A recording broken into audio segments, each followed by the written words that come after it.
Bonjour à tous, bienvenue dans ce nouveau vlog. Je vous présente Ariane. Ariane qui est ma coproductrice quand je fais des courts-métrages et qui va participer avec moi à ce petit vlog sur Abraham Lincoln, chasseur de vampires, que nous venons tout juste d'aller voir. On est en train de se retenir depuis une demi-heure de parler du film pour tout garder pour ça.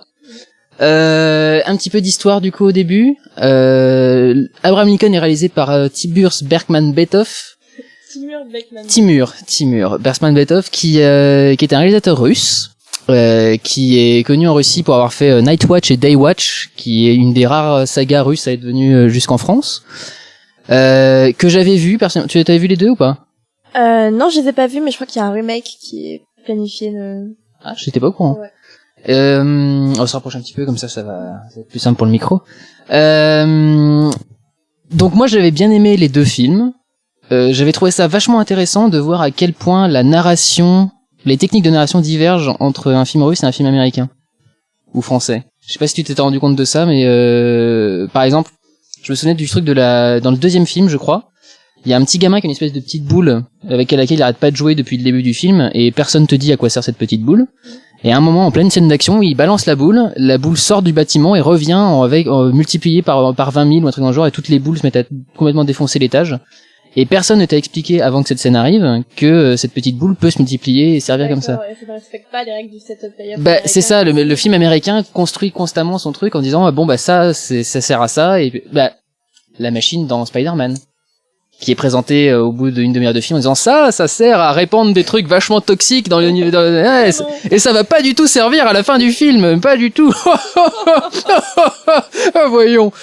Donc voilà, j'avais trouvé ça très intéressant de voir les différentes techniques de narration. Je crois qu'il a fait un autre film qui s'appelle Dark quelque chose, qui était sur une bagnole, une espèce de bagnole volante dans les rues de Moscou. Je me souviens avoir vu les trailers. Je crois pas que ce soit lui. C'est pas lui? Il avait produit seulement peut-être. Peut-être. Mais, D'accord. Il me semble qu'il avait fait ses films Day Watch et tout ça, après Wanted et après, je sais pas. Oui, c'est ça. Alors ensuite, il a été récupéré par les Américains qui ont vu un beau produit russe, donc ils se sont dit on va le récupérer. Parce qu'on n'est pas rancunier quand même, après avoir pourchassé les communistes pendant tant d'années, on va tous se récupérer. Et donc il a fait Wanted avec comment s'appelle l'acteur déjà? James McAvoy.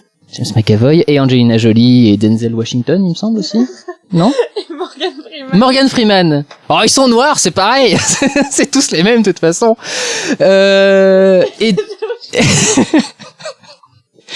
Et Wanted était vachement bien. Enfin, moi j'avais beaucoup aimé Wanted. J'avais trouvé ça techniquement très intéressant et au niveau de l'histoire, je crois que c'était pas trop mal. J'avais beaucoup aimé à la fin le fuck you écrit en truc de clavier. C'est au début? Oui, quand il le jette sur son pote. C'est vrai. Genre, hey, who's the man? C'est vrai. Et donc Abraham Lincoln, chasseur de vampires. Alors la petite anecdote, tout de même, j'ai vu la bande-annonce de ce film 2 fois. Une fois avant Prometheus et une fois avant Blanche-Neige et le chasseur. Ah, tu l'as vu? Oui, je l'ai vu, oui. Et les 2 fois où j'ai vu cette bande-annonce, la bande-annonce passait entièrement. Et à la fin, quand était révélé le titre Abraham Lincoln, chasseur de vampires, la salle de 200 places riait à l'unisson. C'était constant. Ah non, mais je veux dire, dès que le titre apparaissait, c'était le fou rire général. Donc autant dire que j'avais pas trop envie de le voir à la base. Et la demoiselle du coup m'a tiré pour le voir. Et donc ça y est, on va enfin pouvoir commencer à en parler. Globalement, qu'est-ce que t'as pensé du film? Je pense que j'ai bien aimé. Et en général, j'aime pas trop les films en fait, on commence avec le Lincoln très jeune et on finit, il a quoi, 50 balais à peu près? Oui, il dit qu'il a 50 ans à la fin. Ouais. J'aime pas trop en général, je préfère quand on reste sur une période d'âge et quelques jours, voire quelques mois. Mais bref, passer ça, c'était quand même assez intéressant comme traitement. Mais surtout, ce qui m'a vachement retenu, c'était à quel point il ressemblait à Wanted. T'avais remarqué? C'est vrai qu'il y a pas mal de scènes de moments où l'action effectivement a un côté Wanted. Ouais. Donc je pense à la scène du train où avec le fait qu'il cherche, on lui donne des ordres, on lui ordonne de tuer des vampires, on lui donne des noms. Et lui, il veut tuer un vampire en particulier qui aurait tué sa mère, ce qui rappelle extrêmement le traitement de... Effectivement, j'avais pas du tout remarqué ça, mais effectivement, c'est exactement ce principe-là. Alors après, je suis pas sûr que ce soit sa faute à lui, parce que c'est un comics à la base d'Abraham Lincoln. Non. Non, c'est une nouvelle. C'est une nouvelle. Mais par contre, Wanted est un comics. Wanted était un comics, mais ça, effectivement, c'était une nouvelle qui apparemment avait eu un petit succès, mais pas plus que ça. Enfin, il me semble pas que c'était super connu. Non, c'est pas super connu. Mais oui, il y a eu quand même une petite notoriété autour de ça, sinon il l'aurait pas adapté à Hollywood. C'est sûr. Alors, mon avis à moi, du coup, pour moi, c'est un film que je catégoriserais dans la section plaisir coupable. Mais vraiment complètement, tu vois. Honte de voir ce film. Non, mais pour moi, c'est un peu comme Transformers, en fait. T'aimes bien Transformers? J'adore Transformers. Les 2 premiers. J'en parlerai plus tard. Retenez ça, j'en parlerai plus tard. Mais non, pour moi, c'est vraiment le genre plaisir coupable. C'est-à-dire que c'est vraiment le truc, c'est complètement débile. C'est purement un film pour faire du grand spectacle, de l'action et des conneries. Et en même temps, ouais, tu kiffes, quoi. T'aimes bien regarder le truc, c'est assez fun. J'avais entendu, d'ailleurs c'était toi qui m'avais dit que t'avais des amis qui avaient vu une projection test et qui avaient pas trouvé ça bien du tout. Non. Mais ça me dit quelque chose quand tu me le dis. Ouais, mais il me semblait que t'avais une amie qui avait vu une projection test et... Non? Non, pas une amie, mais j'ai vu ça sur un site, je crois, sur Collider. D'accord. Ok. Peut-être. Ok. Bon, parce que du coup, voilà, j'y allais quand même avec un a priori, et c'est vrai que je me suis laissé porter par le truc assez facilement. Le seul truc, c'est, j'en connais pas mal des plaisirs coupables, enfin, j'en ai déjà vu pas mal, et sur ce principe de film-là, tu aurais pu faire l'histoire, mais je comprends pas pourquoi est-ce qu'il fallait que ce soit Abraham Lincoln. Peut-être parce qu'ils ont compris que ça marchait bien de faire la gloire des États-Unis récemment au Cinoche avec Spider-Man, Armageddon et tout ça, qu'ils ont voulu le faire. Mais en même temps, l'Amérique est pas poussée au paroxysme de ça. Je veux dire, même pour le bouquin lui-même, je veux dire, on aurait pu, pour le bouquin, à la limite, je comprends parce que le bouquin, ce serait beaucoup moins bien vendu s'il n'y avait pas marqué Abraham Lincoln sur le titre, je suppose. Mais en tant que film, je suis pas sûr que ce soit forcément nécessaire. On aurait pu faire un film comme d'action dans ce style-là, qui se passerait à la même époque, sans forcément que ce soit Abraham Lincoln. Je sais pas, peut-être après c'était le délire de la guerre et tout ça, de faire le coup. Ah oui, tous les mecs qui sont, les historiens qui veulent reconstituer la guerre de sécession, mais ils vont hurler en voyant ce truc. Ils vont se pendre. Ah non, mais ça va être une catastrophe. Mais non, je vais te dire pourquoi ça m'a dérangé, c'est parce que, étant donné que c'est Abraham Lincoln, à aucun moment je suis inquiet pour le personnage. Ouais. On sait qu'il va se faire assassiner, mais dans des conditions un peu plus clean. C'est ça. Et quand tu regardes le truc, tu ne vois jamais la situation qui amène sa mort réelle. Et comme, malgré le fait que ce soit une uchronie, et qu'il se passe des trucs complètement débiles, ça respecte quand même de base le schéma de la vie de Lincoln, tu sais qu'il peut pas mourir à aucun moment donné du film. Et je trouve que du coup, ça retire en fait toute l'attention, et du coup, c'est pour plus que le délire de Abraham Lincoln chasse des vampires, c'est ça qui me pose problème, c'est le fait que du coup tu n'es jamais inquiet pour le personnage. Oui, mais en même temps cette sorte de suspense de est-ce que le personnage va mourir ou pas est remplacé par est-ce qu'il va devenir un vampire ou pas. Mais après il l'exploite pas non plus énormément. Pour moi l'option est jamais venue en fait, parce qu'étant donné que alors il y a une règle dans le film, la raison pour laquelle Abraham Lincoln chasse les vampires, c'est qu'il est contacté par un autre vampire. Et pourquoi ce vampire le contacte pour chasser les vampires? Parce que les vampires entre eux ne peuvent pas se tuer. C'est un peu débile. Enfin, ça les arrange bien, quoi. Ça les arrange bien, mais en fait, ce que j'ai entendu, c'est que dans le bouquin de base, il n'y avait pas de raison particulière en fait pour laquelle il engageait Abraham Lincoln, si ce n'est avoir un acolyte. Genre c'est un peu, j'en ai marre de bosser 70 heures, je passe aux 35 heures, donc je prends un deuxième contrat, quoi. Et du coup ça paraissait un petit peu con que ce soit pas le vampire qui chasse lui-même les autres vampires, vu que lui il a la super force, il peut pas mourir, enfin entre guillemets il peut pas mourir. Mais je crois que dans le film ça jouait bien le fait que lui ne puisse pas tuer les vampires, même si c'est un peu bizarre effectivement, mais je trouvais que ça passait pas trop mal. Mais je sais pas, il y a bon, passons à d'autres sujets. Alors, justement, j'ai quand même fait un vlog sur la 3D il y a pas longtemps. Je trouve que c'est probablement une des meilleures 3D que j'ai vues depuis un bon bout de temps. La 3D était vraiment vraiment top. Il y avait des effets de push-up, des effets... Alors, il y avait des effets de jaillissement. Il y avait beaucoup de pop-up. De push-up. Mais non, il y avait des effets intéressants, mais alors ce que j'ai beaucoup aimé, c'est surtout que En fait, il a appliqué quasiment tout ce que j'ai dit comme règle pour faire de la bonne 3D dans mon vlog. Il l'a vu avant ton C'est vlog. ça, il a vu mon vlog, il a fait la post-prod de juste 2 jours avant que j'aille voir le film. Mais il fait en sorte qu'il y ait constamment quelque chose au premier plan pour te rappeler la profondeur. Ce sera soit un meuble, soit quelqu'un, soit enfin quoi que ce soit, mais il y aura toujours quelque chose qui va passer au premier plan, même des passants dans la rue. Petit vocabulaire, on appelle ça un repoussoir. Et oui, en art plutôt. Ouais. En général, quand il y a une sorte de masse au premier plan, enfin une accroche, une amorce au cinéma, mais en art on appelle ça un repoussoir. Ça permet de donner de la profondeur ou de bien marquer la profondeur. D'accord. C'est l'anecdote du jour. Merci qui? Merci Ariane. Non, donc du coup, j'ai vraiment trouvé que la 3D était très très, très bonne, plutôt bien étudiée, et vraiment à chaque plan. Je me souviens pas d'un plan qui m'est paru plat. Il y a toujours eu quelque chose pour donner de la profondeur. Et je dois dire même, on l'a vu en VO, je dois dire que même que les sous-titres aident à marquer la profondeur des fois. Complètement. Ouais. Ils étaient placés exactement à des endroits stratégiques pour bien marquer la profondeur. Je me souviens d'une scène où il est en train, c'est tout con, hein, mais une scène où il est en train de descendre un escalier, et il y a la rampe sur le côté, et le texte est plus profond que le bout de la rampe, et en fait, si le texte n'avait pas été là, je pense qu'on aurait moins vu que la rampe ressortait, parce que la rampe est couleur bois, avec le tapis qui est couleur marron rouge, machin, donc ça se distingue pas trop. Mais le fait qu'il y ait les sous-titres sur le côté, on voit encore mieux que il y a quelque chose qui normalement va au-dessus, techniquement dans la profondeur. Donc j'avais trouvé ça plutôt sympa. Est-ce que t'as remarqué des grosses incohérences, des gros soucis de scénario ou pas? Juste au début, quand Dominic Cooper, comment il s'appelle? Henry. Oui. Se présente et dit il dit comment je savais que t'allais tuer ce mec, etc. Il répond pas aux questions et pof, on passe à autre chose. Je sais pas si ça t'a gêné un peu. Sans plus, on sous-entend. Le personnage sort un peu de nulle part et sans se justifier vraiment.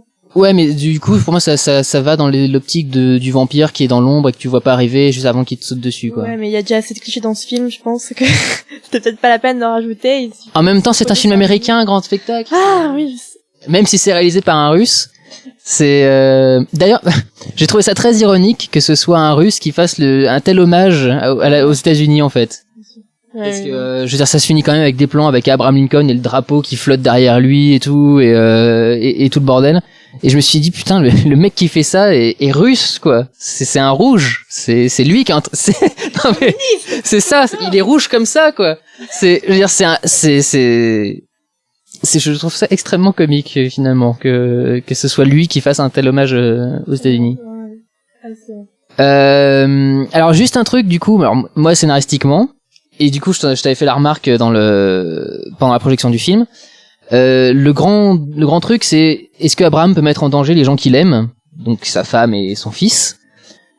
Et ben oui, et à partir du moment où cet enjeu est venu, je me suis alors bon, vous savez bien qu'Abraham Lincoln se marie, donc je ne révèle pas un détail, c'est vraiment quelque chose de sa vie personnelle là pour le coup. Il se marie et au moment où il a sorti son anneau pour sa demande en mariage, je me suis dit, mais mec, t'es en train de te battre contre des gens qui détestent l'argent, offre-lui des bijoux en argent. Oui, alors, on est dans le cinéma, il me regarde, il me fait mais s'il veut la protéger, il a qu'à lui mettre des bijoux en argent. Non mais, oui, je sais, ça sort un peu du film des fois quand je fais des répliques comme ça, mais je veux dire, c'est quand même le truc ultra logique, tu veux protéger les tiens, file-lui un gros collier bien mastoc en argent, tu lui fous une bague avec de l'or et puis un anneau en argent dedans, enfin, je veux dire, voilà, si tu lui fous de l'argent partout, les vampires ils la voient, ils sont, tu vois, ça sent l'argent, quoi, c'est ignoble. Donc non mais, ça me paraît d'une logique tellement imparable que Le pire c'est que t'as raison, quoi, mais. C'est tellement logique. Et son gosse, il lui met une gourmette en argent. Avec son nom marqué dessus et le gamin enfin surtout que sa main va être importante dans le film au gosse, je veux dire il lui mettait une gourmette en argent et j'allais dire une courgette en argent. Un petit garçon, j'allais dire une courgette en argent au lieu d'une gourmette. Non mais voilà, il lui mettait un truc en argent et c'est bon, problème réglé, ces êtres chers sont protégés des vampires quoi. Oui, c'est vrai. Et après c'est un enjeu en moins quoi. Bah, c'est un enjeu en moins dans l'histoire du truc, mais Et Oui, faut pas oublier que c'est quand même le scénariste de Dark Shadows, Seth Graham Smith. Cette merde de là, il faut que je fasse un truc. Cet enfoiré de... Ah non mais je vous parlerai de Tim Burton aussi bientôt. Retenez bien ces mots. Dans le genre incohérence, lui, il est très très fort. Il est passé. Ouais. Ça, c'est vrai il est un peu passé maître dans le genre, dans le domaine de l'incohérence et des événements de scénario qui disparaissent. Ouais. Purement et simplement. Des trucs qui s'annoncent mais qui n'arrivent pas. C'est ça. C'est tout dans Dark Shadows. C'est vrai. Vraiment, on peut pas vraiment vous parler de scénario parce que c'est pas l'intérêt du film. On peut vraiment vous parler uniquement de scènes d'action et de beauté visuelle. Très très réussi. C'est vraiment super. Vraiment, oui, vraiment au niveau de l'action, c'est très très sympa. Il y a des scènes vachement intéressantes, notamment celle des chevaux, qui est vraiment très très belle. Il y a une bataille parmi un champ de chevaux, littéralement, et qui est super bien filmé. Les chevaux sont en CG, hein, clairement. Clairement. Mais c'est super, on s'en fiche quoi, ça passe carrément, en fait. Petite private joke. Non, donc vraiment beau, vraiment intéressant, intelligemment tourné et une 3D vraiment réfléchie du début à la fin du film. Autre chose qu'on peut rajouter aussi, c'est le fait qu'ils intègrent le problème racial de la race des vampires avec la ségrégation et avec l'esclavagisme. C'était pas bête. À chaque fois, les gens trouvent des sortes d'enjeux pour les vampires et pour se différencier des autres films de vampires. Et là, c'était... Ouais, mais il y a un truc qui me chiffonne avec ça, c'est que on peut pas décemment comparer les vampires avec les blacks dans le film, dans ce sens que les blacks sont pourchassés sans raison, si ce n'est qu'ils sont noirs. Les vampires sont pourchassés parce qu'ils tuent. Et je peux donner beaucoup d'arguments pour défendre les Africains contre l'esclavagisme. Je peux pas en donner autant pour défendre les vampires qui, comme le méchant, sont sans scrupules. Et mais c'est pour ça que je dis que c'est bien fait, c'est qu'ils dépassent jamais la limite. C'est pas clairement dit que on les compare. Non mais ce qui est marrant, c'est que les vampires sont quasiment les sudistes dans le truc. Donc oui, il y a une opposition sudiste-nordiste, ouais, dans le film. Bah évidemment, ouais. Je pense vraiment pas qu'on puisse en dire grand chose d'autre, si ce n'est, est-ce qu'on conseille d'aller le voir? En fait, ça dépend vraiment si la personne, si vous aimez ou pas ce genre de choses. Parce que c'est vraiment que de la beauté visuelle. Cinématographiquement parlant, à part la 3D, il y a pas beaucoup d'enjeux, ça vaut pas vraiment le coup. Mais si vous voulez vous marrer, ouais. Je pense qu'effectivement, si on veut simplement se marrer vraiment en partant du principe que c'est un délire. Ne pas éteindre son cerveau, parce que c'est pas intéressant d'éteindre son cerveau, mais juste accepter le fait que, bon, d'accord, je me laisse porter par ce délire-là, je me laisse porter par le délire qu'Abraham Lincoln, avec sa hache, va pourchasser des vampires. Si on arrive à accepter ça, vraiment, c'est un bon divertissement. Je trouve que ça démarre très rapidement, ça passe pas 3 plombes à se mettre en place avec, le démarrage est assez cliché, mais je pense que c'est clairement assumé, c'est pour ça qu'ils y vont un peu vite. C'est vrai. Et c'est vraiment ça démarre très très vite. Au bout de 10 minutes, on commence déjà avec l'entraînement de Abraham et tout le truc. Donc, ça se met très rapidement en place et je trouve que c'était bien que ça perde pas de temps avec ça au début. Je pense que c'est vraiment fun. Le cadre est vraiment très beau parce que la 3D du coup a été très réfléchie et les cadres sont intéressants. Il y a des effets pas trop mal et ouais, je pense que si on a envie juste de se marrer devant un bon divertissement, un bon plaisir coupable, en mangeant du chocolat blanc aux noisettes et des Kit Kat, je pense que vraiment on peut s'éclater devant le truc. Vraiment, moi pour le coup, j'ai passé un bon moment et je suis pas déçu d'être allé. Tu veux donner ton avis aussi? Non, pas du tout. Donc ouais, je suis pas déçu d'être allé le voir et je dis pas que je le reverrai. Ouais, c'est ça. Mais c'était fun. C'est peut-être pas à revoir, mais à voir, oui, peut-être. C'était intéressant. D'accord. Bon, bah écoutez, je pense que c'est tout ce qu'on a à dire là-dessus. Merci Ariane pour ton avis éclairé. Et quant à moi, je vous retrouve bientôt. Ciao. Félicitations. Quel stress.